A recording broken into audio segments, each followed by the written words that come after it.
Students, आज हमारा जो नया टॉपिक, नया यूनिट है फिजिक्स क्लास +2 का, वो है इलेक्ट्रोमैग्नेटिज्म। इलेक्ट्रोमैग्नेटिज्म बेसिकली फिजिक्स की वो ब्रांच है जिसके अंदर हम मैग्नेटिक इफेक्ट्स को स्टडी करेंगे due to the electric current, या ये कह लीजिए it is a branch of physics which deals with the magnetism due to the electric current. So we can also say that we are going to discuss the magnetic effect due to electric current या magnetic effect of the electric current. तो ये concept हमें सबसे पहले in the year 1820 oyster ने prove किया कि yes, current carrying wire या कोई भी ऐसा कंडक्टर जिसके थ्रू करंट फ्लो हो रहा हो तो वहां पे वो मैग्नेटिज्म प्रोड्यूस करता है.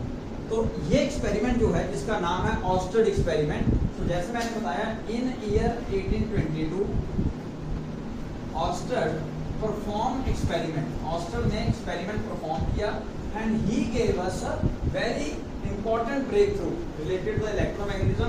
इन्होंने क्या कहा कि अगर आप कोई वायर रखते हो, सपोज एक वायर है और इस वायर के थ्रू अगर करंट आई जा रहा हो और इसके नियर बाय अगर आप एक मैग्नेटिक कंपास रखो, एक मैग्नेटिक कंपास रखो, तो उस मैग्नेटिक कंपास की जो नीडल है वो डिफ्लेक्ट हो जाती है. अब आपको ये बता देते हैं कि मैग्नेटिक कंपास एक बेसिकली इंस्ट्रूमेंट है which help us to find out the direction of a north and south pole. Because अगर आप किसी भी मैग्नेटिक कंपास के बारे में बात करो, इस मैग्नेटिक कंपास के अंदर अगर आपने देखा हो तो एक नीडल होती है. ये नीडल ऑटोमेटिकली अलाइन होती है along the geographical north pole and geographical south pole of the earth. ठीक है, यानी कि नीडल का हेड होता है टुवर्ड्स नॉर्थ पोल और टेल होती है towards south pole of the earth poles. ठीक है, अब अगर ये किसी और मैग्नेटिक इफेक्ट में ना हो, यानी कि अगर आप मैग्नेटिक कंपास को जस्ट रखते हो on to the surface at any point, तो ये ऑटोमेटिकली अलाइन हो जाएगा towards north and south direction. लेकिन ये तब तक नॉर्थ और साउथ डायरेक्शन में अलाइन करेगा जब तक कोई और मैग्नेटिक फील्ड ना हो, क्योंकि ये अलाइन करते हैं अपने आप को in the direction of north and south pole of the earth, और in other words we can say the magnetic field of the earth. Earth खुद एक बिहेव करती है एज अ मैग्नेट, वो हम धीरे धीरे स्टडी करेंगे. तो अगर कोई और मैग्नेटिक फील्ड यहाँ पे आई तो दो मैग्नेटिक फील्ड के इंटरेक्शंस की वजह से ये जो आपकी मैग्नेट का नीडल है ये शो करता है डिफ्लेक्शन आइदर टुवर्ड्स राइट और लेफ्ट. क्लियर हो गया पता? तो अब सर ने क्या किया, ऑस्टर सर ने क्या किया, उन्होंने एक मैग्नेटिक कंपास को करंट कैरिंग वायर के नजदीक रखा. तो उन्होंने देखा कि ये करंट कैरिंग वायर जो है इसके नजदीक रखते ही मैग्नेटिक कंपास की नीडल डिफ्लेक्शन शो करती है, डिफ्लेक्शन शो करती है. लेट्स सपोज इस केस में डिफ्लेक्शन होता है टुवर्ड्स वेस्ट साइड, ऐसे. ठीक है, और सेकंड उन्होंने एक्सपेरिमेंट किया जिसके अंदर उन्होंने कहा कि अगर करंट कैरिंग वायर के थ्रू करंट की डायरेक्शन रिवर्स कर दी जाए तब अगेन आपकी मैग्नेटिक कंपास जो है वो डिफ्लेक्शन शो करेगी in opposite direction, in opposite direction. तो इसका मतलब क्या हुआ कि मैग्नेटिक फील्ड की डायरेक्शन रिवर्स करती है जब कभी भी आप करंट को रिवर्स करते हैं. ठीक है जी, इसके लिए एक सिंपल सा रूल है, आप इसको समझें. वैसे एम्पियर स्विमिंग रूल भी है बट उससे भी ज्यादा इजी रूल है स्लो, SNOW. ये क्या कहता है कि अगर करंट साउथ से नॉर्थ की तरफ जा रहा होगा then deflection of needle is occur towards west. तो आप जानते हो, सपोज आप कोई भी शीट लेंगे तो उसका टॉप हम नॉर्थ लेते हैं irrespective of the actual direction. Top north, नीचे वाला साउथ, ये ईस्ट और ये वेस्ट. तो अब करंट अगर साउथ से नॉर्थ जाएगा, साउथ से नॉर्थ ऊपर को जा रहा है, then deflection of a needle occur towards west. Smooth. ठीक है, ये आया एम्पियर स्विमिंग रूल से ही है बट मैं सिंपल वाला बता रहा हूं. यानी कि अब करंट की डायरेक्शन अगर रिवर्स कर दोगे, यानी कि करंट अगर नॉर्थ से साउथ जाएगा then deflection will occur towards east, यानी कि वो इस तरफ डिफ्लेक्ट हो जाएगा. ये पॉइंट क्लियर हुआ? तो ये ऑस्टर का एक्सपेरिमेंट था जिससे ये प्रूफ हुआ कि करंट कैरिंग वायर के अराउंड कोई ना कोई मैग्नेटिक फील्ड होती है, यानी कि ये एक मैग्नेटिक इफेक्ट प्रोड्यूस करता है और वो मैग्नेटिक इफेक्ट इंटरैक्ट करता है with the magnetic field due to earth, जिसकी वजह से आपकी जो मैग्नेटिक कंपास है ये डिफ्लेक्शन शो करती है. उसके बाद ये भी पाया गया कि अगर आप एक करंट कैरिंग वायर के नियर बाय चार्ज को रखें और वो चार्ज अगर रेस्ट पे हो, चार्ज अगर रेस्ट पे हो, होल्ड हो, तब ये चार्ज किसी भी तरह का कोई फोर्स एक्सपीरियंस नहीं करता, किसी भी तरह का कोई फोर्स एक्सपीरियंस नहीं करता। लेकिन अगर आप एक वायर के थ्रू करंट आई पास करवा रहे हो और उसके पास चार्ज को मूव करवाओगे तो ये चार्ज मोशन की वजह से अगेन प्रोड्यूस करेगा स्मॉल करंट। अब एक तरह से इस वायर के अंदर जो करंट आई है इसकी अपनी मैग्नेटिक फील्ड होगी। अब इस मैग्नेटिक फील्ड के अंदर अगर आप स्मॉल चार्ज को जो स्मॉल करंट प्रोड्यूस कर रहा है when ever it is in a motion, तब ये एक्सपीरियंस करता है फोर्स। क्या एक्सपीरियंस करता है? फोर्स। ठीक है, समझ में आया? यानी कि हम ये कह सकते हैं कि जो रेस्ट पे स्टैटिक चार्ज है it does not produce magnetic field, ये कोई मैग्नेटिक फील्ड प्रोड्यूस नहीं करता। मैग्नेटिक फील्ड अभी आपको बताएंगे आगे क्या है। लेकिन जो चार्ज मोशन में है इट प्रोड्यूसेस मैग्नेटिक इफेक्ट, या ये कह लीजिए मैग्नेटिक फील्ड प्रोड्यूस करता है, does not produces magnetic field and it produce magnetic effect और फील्ड। अब जब दो मैग्नेटिक फील्ड्स आपने पहले देखा है आपस में इंटरैक्ट करती हैं, तब वहां पे एक फोर्स लगेगी और उस फोर्स की वजह से तो डिफ्लेक्शन हुआ होगा। अब ये पाया गया कि amount of force acting on a charge particle is directly proportional to the magnitude of charge, directly proportional to the magnitude of a charge, also directly proportional to the velocity, directly proportional to the magnetic field। तो magnetic field जो है ये एक magnetic field के मतलब intensity है। जैसे आपने इलेक्ट्रिक फील्ड स्टडी की थी एक चार्ज की वजह से, वैसे ही मूवमेंट ऑफ चार्ज की वजह से या किसी करंट कैरिंग वायर की वजह से जो मैग्नेटिक फील्ड होगी उसको आप क्या कहते हो? Magnetic field intensity. Magnetic field intensity. यहाँ तक क्लियर हो गया? तो यानी कि अगर किसी चार्ज को मोशन में रखोगे near the current carrying wire, तब वो चार्ज डिफ्लेक्ट होगा due to some force and this force occur because of magnetic field. यानी कि इसकी अपनी मैग्नेटिक फील्ड है। यानी कि हम ये कह सकते हैं कि एक चार्ज जो मोशन में होगा it produces magnetic field, whereas the charge which is in the state of rest does not produce magnetic field। लेकिन जो चार्ज रेस्ट पे हो या चार्ज मोशन में हो वो अपने अराउंड इलेक्ट्रिक फील्ड प्रोड्यूस करता है। ये आपने पहले भी देखा था जो हमारा इलेक्ट्रोस्टैटिक नाम से चैप्टर स्टडी किया था कि अगर किसी चार्ज को इलेक्ट्रिक फील्ड के अंदर रेस्ट पे रखोगे तब भी वो फोर्स एक्सपीरियंस करेगा Q into E। अगर आप चार्ज पार्टिकल को ट्रेवल करवाओगे इनसाइड द इलेक्ट्रिक फील्ड तब भी वो फोर्स एक्सपीरियंस करता है, जिसकी वजह से वो अपने पाथ को डिफ्लेक्ट कर देता है। अब आपने एक चार्ज को मोशन में लाके उसके नियर बाय रखा किसी और करंट कैरिंग वायर के, और आपने देखा इट एक्सपीरियंसेस अ फोर्स, और फोर्स की वजह से इसका कंसेप्ट समझ में आता है कि कोई भी करंट कैरिंग वायर या मूविंग चार्ज अपने अराउंड प्रोड्यूस करता है मैग्नेटिक फील्ड। तो जैसा मैंने आपको बताया कि अगर चार्ज रेस्ट पे है तो वो सिर्फ इलेक्ट्रिक फील्ड प्रोड्यूस करेगा, मैग्नेटिक फील्ड नहीं प्रोड्यूस करेगा, जिसकी वजह से रेस्ट पे पड़ा हुआ चार्ज मैग्नेटिक फील्ड के अंदर किसी भी तरह के कोई फोर्स एक्सपीरियंस नहीं करेगा। लेकिन अगर चार्ज पार्टिकल मोशन में है तो वो इलेक्ट्रिक फील्ड तो प्रोड्यूस करेगा ही करेगा, लेकिन साथ में मैग्नेटिक फील्ड भी प्रोड्यूस करेगा। और दो मैग्नेटिक फील्ड जब आपस में इंटरैक्ट करती हैं तब वहां पे मैग्नेटिक फोर्स प्रोड्यूस हो जाती है। So it has been found by experiment that force on a moving charge particle, अगर कोई चार्ज पार्टिकल है जिसका मैग्नीट्यूड है Q, अगर वो inside the magnetic field B move कर रहा है with velocity v, let's suppose ये चार्ज पार्टिकल मैग्नेटिक फील्ड में ट्रेवल करेगा, ये मैग्नेटिक फील्ड है और इसके बिल्कुल परपेंडिकुलर वेलोसिटी v है चार्ज की, तब ये चार्ज पार्टिकल जो कि वेलोसिटी v से ट्रेवल कर रहा है ये एक्सपीरियंस करेगा force which is perpendicular to the two vectors magnetic field and velocity. और ज्यादा इसे समझने के लिए लेट्स सपोज करिए आपने मैग्नेटिक फील्ड के अंदर at an angle theta charge particle को मूव कराया विद वेलोसिटी v, तो आप वेलोसिटी के दो कंपोनेंट को रिजॉल्व करेंगे तो v cos theta and v sin theta. तो experimentally it has been found the magnitude of force is directly proportional to the magnitude of charge particle and directly proportional to the velocity component perpendicular to the magnetic field। यानी कि अगर मैं यहाँ पे रखूंगा तो यहाँ पे v आ जाएगा, लेकिन अगर मैं इस केस को स्टडी करूंगा तो यहाँ पे आएगा v sin theta.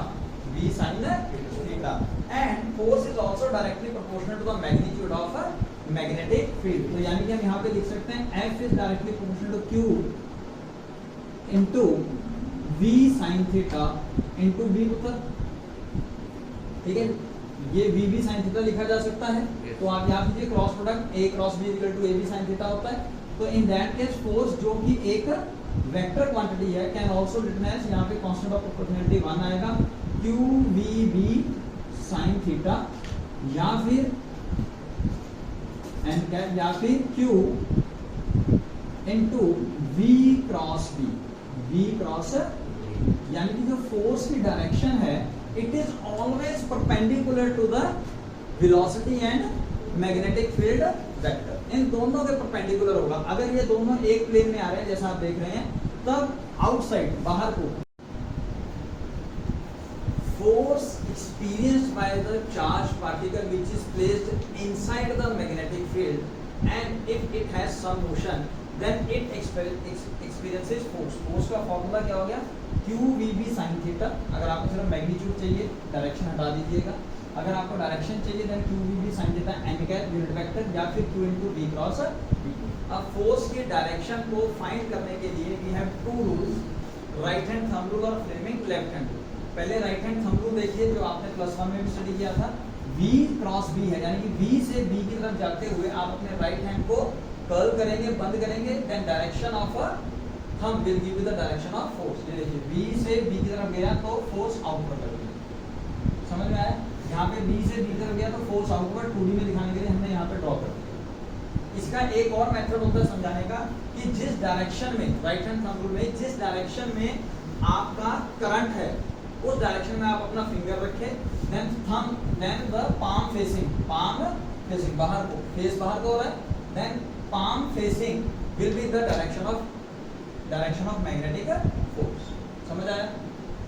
Right hand thumb rule एक आपको बता दिया है सिंपल कंसेप्ट कि आप राइट हैंड को, अपने राइट हैंड को वहां पे रखेंगे जहां पे दोनों वेक्टर्स का जॉइंट होगा, यानी टेल से टेल जुड़ रही होगी, और उसके बाद आप अपने हैंड को कर्ल करेंगे in such a way so that you are curling from B to B। B to B जाओगे तो आपका अंगूठा बाहर आ रहा है, क्लियर हो गया पुत्र। पहला तरीका फोर्स फाइंड करने का, डायरेक्शन। सेकंड, आप राइट हैंड थंब रूल को ही मॉडिफाई किया है जिसके अंदर आप जिस डायरेक्शन में करंट है उस डायरेक्शन में अपना थंब रख दीजिए राइट हैंड का, and the palm facing will be the direction of force. यहाँ पे पाम बाहर को आ रहा है तो पाम की डायरेक्शन में फोर्स लगेगी। And very easy concept, Fleming left hand rule. Fleming left hand rule के अंदर आप अपने लेफ्ट हैंड की इंडेक्स फिंगर, मिडल फिंगर और थंब को स्ट्रेच करेंगे in such a way so that they are perpendicular to each other. यहाँ पे आप याद कीजिए FBI, FBI, F means force, B means magnetic field, I means current।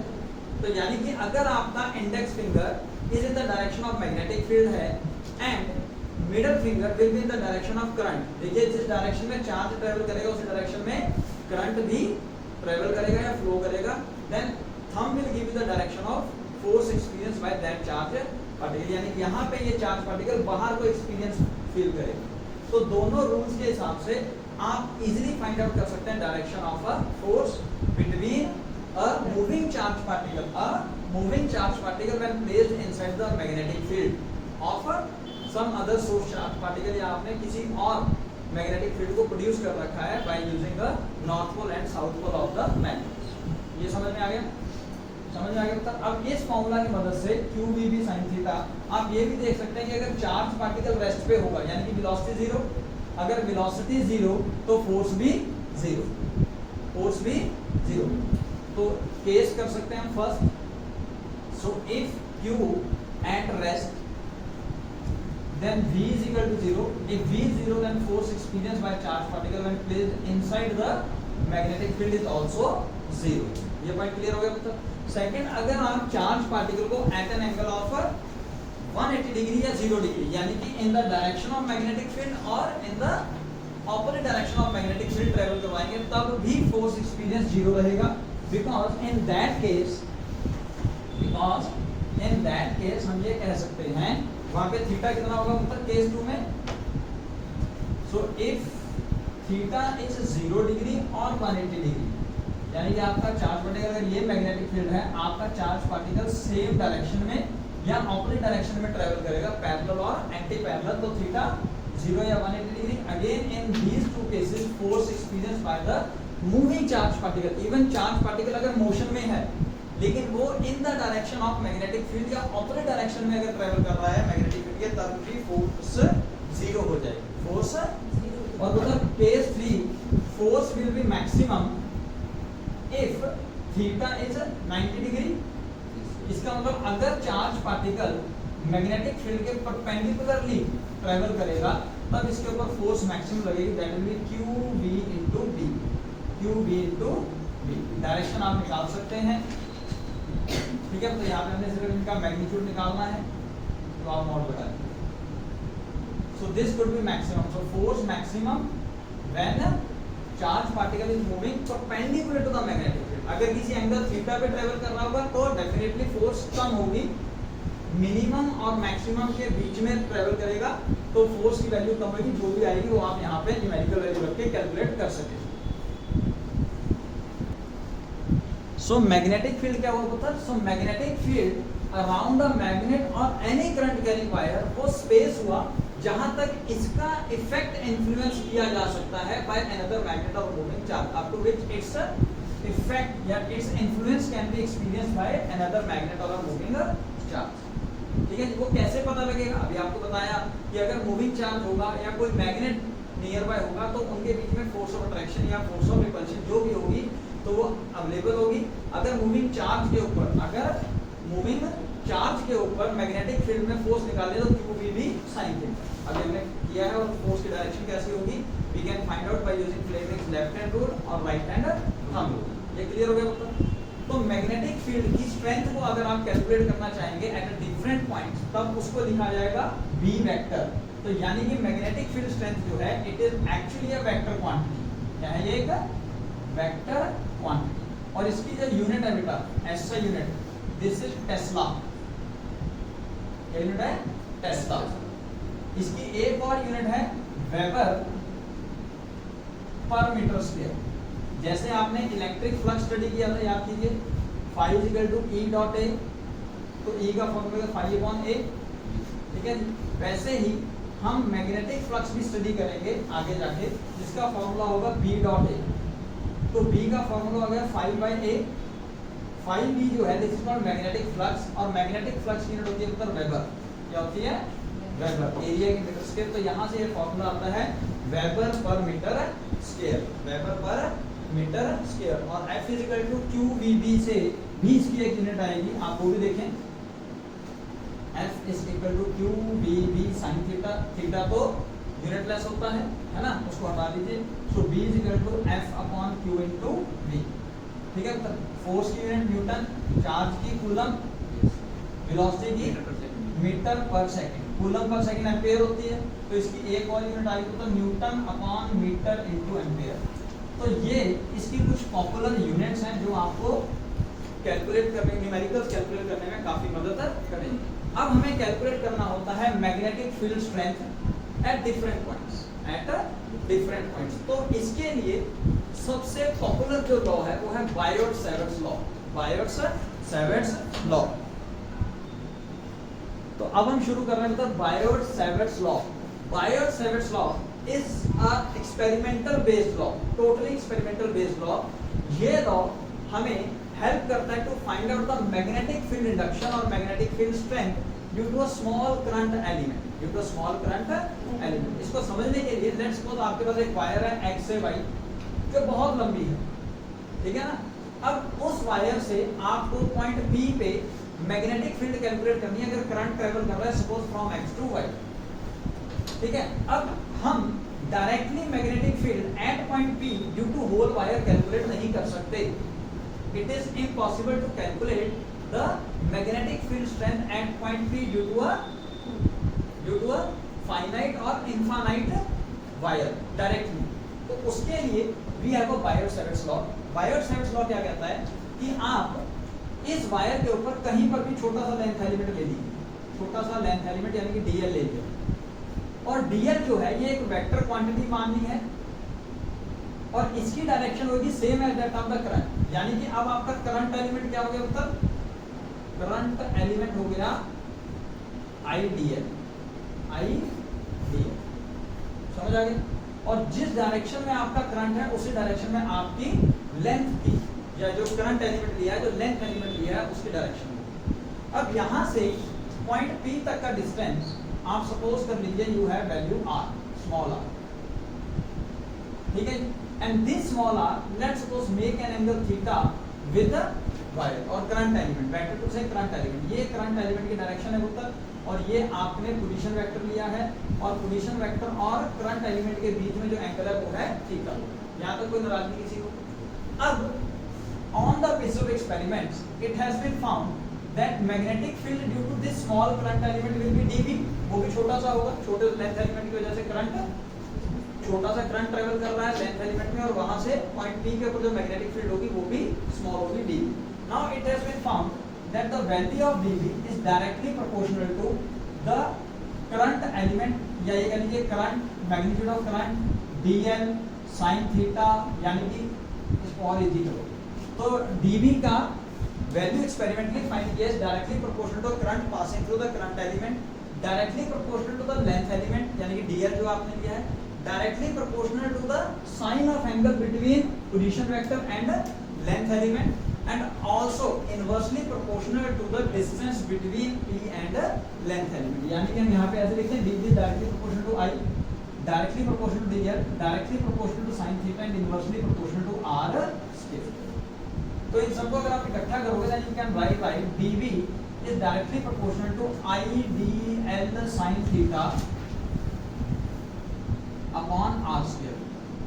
यहां पे अभी आप क्या कर रहे हो, इसका मैग्नीट्यूड कैलकुलेट कर, डायरेक्शन अभी निकालिए, ठीक है जी। अब अगर प्रोपोर्शनलिटी का साइन डालते हैं then you will get a constant value that is mu naught upon 4 pi, mu naught upon 4 pi. So mu naught is magnetic permeability of free space, magnetic permeability of free space या vacuum या air, ठीक है। तो इसकी value constant है 4 pi into 10⁻⁻7, 4 pi into 10⁻⁻7, unit आपको यहीं पे निकाल के दिखाएंगे 2 मिनट में। तो पहले ये वैल्यू लिखी उत्तर, so it can be written as mu naught upon 4 pi IDL sin theta by r square. यहां तक क्लियर हो गया उत्तर। अब म्यू नॉट की यूनिट क्या होगी अगर आप यूनिट फाइंड करना चाहते हो, so it is equal to, ये सारा इधर जाएगा dB into r square upon I into dl। तो dB की यूनिट मैंने आपको बताई टेस्ला, r का हो गया मीटर स्क्वायर, करंट एम्पेयर और लेंथ मीटर। तो यानी कि इसकी यूनिट क्या होगी उत्तर, tesla metre per ampere, tesla metre per ampere. You can see we can easily find out the unit of the mu not, magnetic permeability. इस पे आपको एग्जाम्स में डायमेंशन फार्मूला भी पूछ लिया जाता है, डायमेंशन फार्मूला आप यहाँ पे कैलकुलेट कर सकते हैं, वो +1 का टॉपिक है, वो अभी हम नहीं कर रहे, यहाँ से वैल्यूज लगा के फाइंड कर लीजिए, ठीक है। अब इट हैज बीन फाउंड कि अगर आप इसको वेक्टर फॉर्म में, ये है तो स्केलर फॉर्म, ये जो फार्मूला है this is the scalar form, scalar form of the Biot Savart's law. Clear हो गया। अगर वेक्टर लॉ में लेना है, वेक्टर फॉर्म लेना है, तो डेफिनेटली आपको क्या देना पड़ेगा साथ में, डायरेक्शन।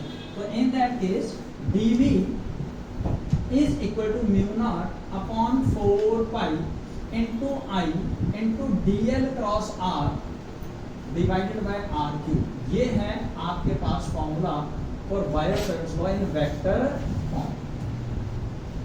आप dl क्रॉस r को dl r sin थीटा लिख सकते हो उत्तर। तो dl sin theta, dl r sin theta लिखो तो r से r कट जाएगा, तो फॉर्मूला दोबारा स्केलर फॉर्म में रहेगा mu naught upon 4 pi I dl sin theta by r square. Sir vector form के अंदर ऐसा फॉर्मूला आया है तो इसका मतलब इसकी डायरेक्शन भी होनी चाहिए, फिर डायरेक्शन होनी चाहिए नहीं होनी चाहिए, ठीक है। तो उस डायरेक्शन को फाइंड करने के लिए we have very important law that is called screw law और right hand palm rule. Again वही राइट हैंड पाम रूल या स्क्रू लॉ। स्क्रू में क्या करते थे, वही वाला ampere rule, dl cross r कर रहे हो मतलब dl क्रॉस r, ये देखिए dl क्रॉस r, dl से r की तरफ जाओगे तो कहां को है, तो मैग्नेटिक फील्ड की डायरेक्शन यहाँ पे कहां होगी उत्तर, इनवर्स पॉइंट B पे, जिसको आप शो कर सकते हो सर्कल और क्रॉस। सर्कल और क्रॉस जो है ये सिर्फ इनवर्ट डायरेक्शन के लिए है, ये आप फोर्स के लिए, मैग्नेटिक फील्ड के लिए, किसी के लिए भी यूज कर सकते हो। जस्ट आपको ये पता चाहिए कि सर्कल विद क्रॉस क्या है, इनवर्ट। और इस पॉइंट पे अगर आप देखोगे तो सर्कल विद क्रॉस आउटवर्ड होगा, सॉरी डॉट होगा तो वो आउटवर्ड होगा इस पॉइंट। इसके लिए आप normal right hand thumb rule लगाएं। राइट हैंड थंब रूल के हिसाब से thumb will be the direction of current, thumb will be in the direction of current, then curl your fingers of right hand, then इस तरफ देखिए उंगलियां कहाँ जा रही हैं, इनवर्ट, और इस पॉइंट पे फिंगर्स कहाँ जा रही हैं, आउटवर्ड, ठीक है। So this could be the direction for a magnetic field at point P inward, जैसा मैंने आपको बताया। तो मैग्नीट्यूड यहाँ से आएगा। डायरेक्शन के लिए हम यूज कर रहे हैं right hand thumb rule, right hand thumb rule या स्क्रू रूल। स्क्रू रूल और थंब रूल दोनों इजी हैं। आप थंब रूल ज्यादा बेटर है। देखिए जिस डायरेक्शन में करंट जा रहा है उस डायरेक्शन में आपने राइट हैंड का थंब रखना है, देन कर्ल योर फिंगर्स, और अपनी फिंगर्स को कर्ल कीजिए। Then this curling finger will give you the direction of magnetic field at a point where you want to find out. Suppose point P इधर है, उत्तर मेरी उंगलियां कहां जा रही हैं, अंदर।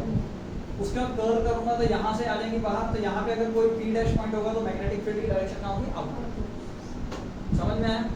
न्यूमेरिकल वैल्यू इन सब चीजों पे डिपेंड करेगी स्केलर फॉर्म के हिसाब से, ठीक है जी। यहां तक किसी को कोई दिक्कत उत्तर,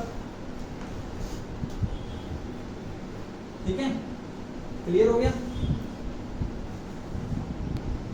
बायर-सेविट्स लॉ जो है it is applicable only for a small current element, small current elements. अगर आपको पूरी की पूरी वायर का निकालना है तो उसके लिए बायर-सेविट्स लॉ को यूज किया जाएगा और फिर उसको इंटीग्रेट किया जाएगा। लेकिन यहाँ पे आप समझ लीजिए Biot Savart's law is applicable only for the small current elements. Biot Savart's law right hand thumb rule के हिसाब से या राइट हैंड स्क्रू रूल के हिसाब से आपको मैग्नेटिक फील्ड की डायरेक्शन देता है, ठीक है। And one very very important point that the magnetic field is always perpendicular, to the current element and position vector r, यानी कि r और आइडियल, r ये रहा, आइडियल ये रहा उत्तर, ठीक है, ऊपर को r ये रहा, इन दोनों के परपेंडिकुलर होगा हमेशा मैग्नेटिक फील्ड। यहाँ पे इनवर्स जा रहा है तो परपेंडिकुलर हुआ ना, एक प्लेन के अंदर r है, उसी प्लेन के अंदर आइडियल है, उसके अंदर जा रहा है तो 90 डिग्री हो गया, ठीक है, ठीक है। एक प्लेन में जाएगा तो आउटवर्ड या इनवर्ड होगा, समझ आया उत्तर? और वेरी वेरी इंपॉर्टेंट पॉइंट, अगर आपने point P along the direction of a wire रखा है तो थीटा कितना हो जाएगा, 0, और साइन 0 0, यानी this is very important point. If theta is 0, यानी कि point P lies on axis of a wire having current I, तब फोर मैग्नेटिक फील्ड कितनी हो जाएगी उत्तर, 0। मैग्नेटिक फील्ड कितनी हो जाएगी, 0। ये पॉइंट क्लियर हुआ? सो इट मींस कोई मैग्नेटिक फील्ड नहीं लग रही होगी at any point which is placed in the line of a current carrying wire. सीधी सीधी अगर उसके सामने पॉइंट कर दिया आपने, यहाँ पे यहाँ पे यहाँ पे यहाँ पे, तो थीटा 0 हो जाएगा। In that case magnetic field will be 0, ठीक है उत्तर। और मैग्नेटिक फील्ड मैक्सिमम कब होगी, जब सर थीटा 90 डिग्री होगा, जब थीटा 90 डिग्री, और मिनिमम कब होगी, जब थीटा 0 या 180 डिग्री होगा। So this could be the very simple definition for Biot Savart's law.